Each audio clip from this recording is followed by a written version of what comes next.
Welcome back to the news at 10. The UNHCR says as many as 150 people are feared to have drowned following a shipwreck off the coast of Libya. However, it confirms another 150 were rescued and are being returned to Libya.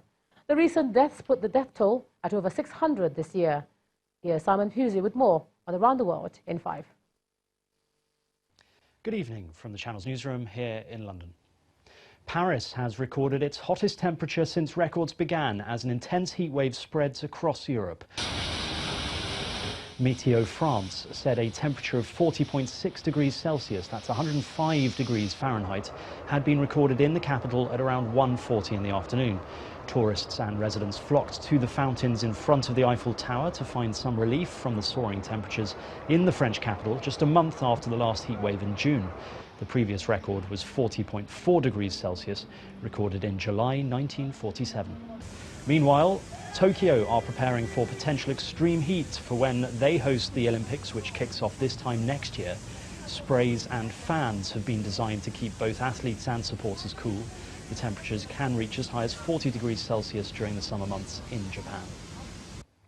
Tunisia's first freely elected president, 92-year-old Beji Caid Essebsi, has died. He was the world's oldest sitting president. He was admitted to hospital on Wednesday, but officials did not say why he was receiving treatment. Essebsi won Tunisia's first free elections in 2014 following Arab uprising across the region. He was admitted to hospital last month after suffering what officials said was a severe health crisis. Sudan's ruling military council have released more details about the failed coup attempt they said they uncovered 2 weeks ago.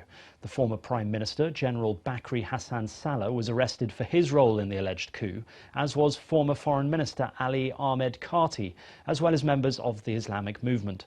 It's thought they wanted to put the National Congress Party back in power, the same party that was led by the country's former leader, Omar al-Bashir. The failed coup attempt's goal was to abort the People's Glorious Revolution and to return the former National Congress regime to power, and to disrupt the path before the expected political solution that aims to establish a civilian state that the Sudanese people dream of.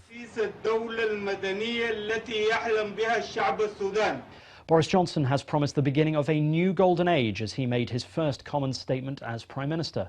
Order. Statement, the Prime Minister. Speaking to MPs, Mr. Johnson said the government would throw itself into Brexit negotiations with energy. He said Michael Gove would make planning for a no-deal Brexit a top priority, and EU citizens living in the UK would have their rights protected. The leader of the opposition, Jeremy Corbyn, said people do not trust the new Prime Minister to deliver. Our democracy robust, our future clean, green, prosperous, united, confident and ambitious. And that is the prize, and that is our responsibility in this House of Commons to fulfil. And to do so, we must take some immediate steps. And the first is to restore trust in our democracy and fulfil the repeated promises of Parliament to the people by coming out of the European Union and doing so on October the 31st. We will oppose any deal that fails to protect jobs, workers' rights or environmental protections. And if he has the confidence to put that decision back to the people, we would, in those circumstances, campaign to remain. Turkish authorities have raided a printing press where nearly $271 million worth of fake banknotes were being printed. Stacks of counterfeit $100 banknotes were found by police and anti-crime and anti-smuggling authorities during the search in Istanbul's Esenyurt neighborhood. Police said among the 5 people arrested, 1 had been earlier dismissed from the police force for suspected membership of a network that Ankara blames for orchestrating a failed military coup in 2016. And finally, a man who hoped to cross the channel between Britain and France on a jet-powered hoverboard has failed in his attempt. Frankie Zapata took off from Sanguet in France at 7 o'clock in the morning. Standing on a platform powered by 5 small jet engines, he carried about 42 litres of kerosene in his backpack. Travelling at speeds of 140 kilometres per hour, he hoped to reach Dover in about 20 minutes, but according to his team, he missed a refuelling platform mounted on a boat and crashed into the sea. And that's your international news around the world in 5. Thanks a lot, Simon. Let's take a look at some sports news now. Here's Olumide Macaulay.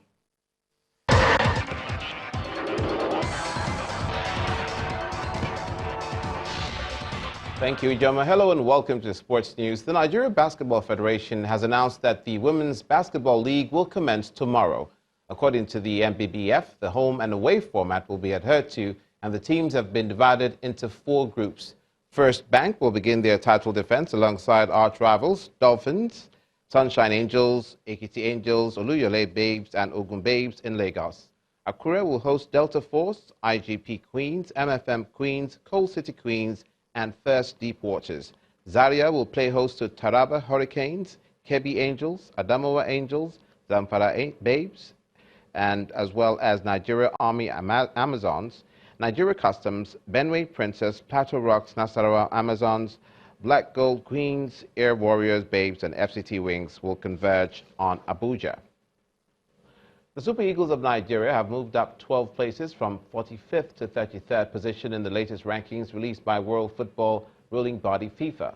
The 3-time African champions are also now ranked 3rd in Africa behind the Teranga Lions of Senegal, who are 20th in the world, and the Carthage Eagles of Tunisia, who are 29th in the world. Newly crowned African champions, the Desert Foxes of Algeria, made the biggest moves after going up from 68th to 40th in the world. Morocco, Egypt, Ghana, Cameroon, Congo, Cote d'Ivoire are the other countries in the top 10 in Africa.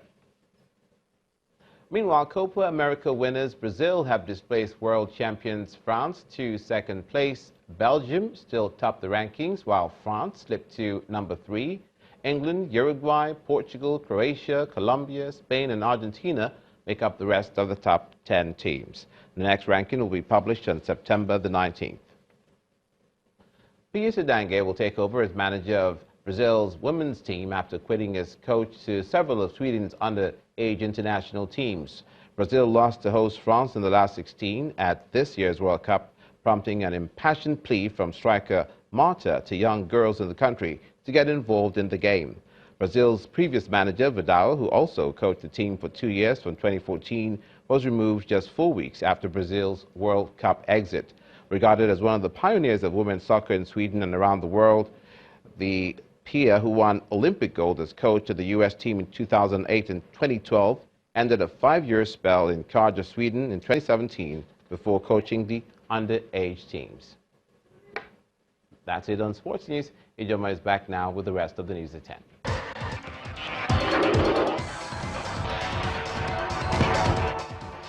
Thanks a lot, Olumide.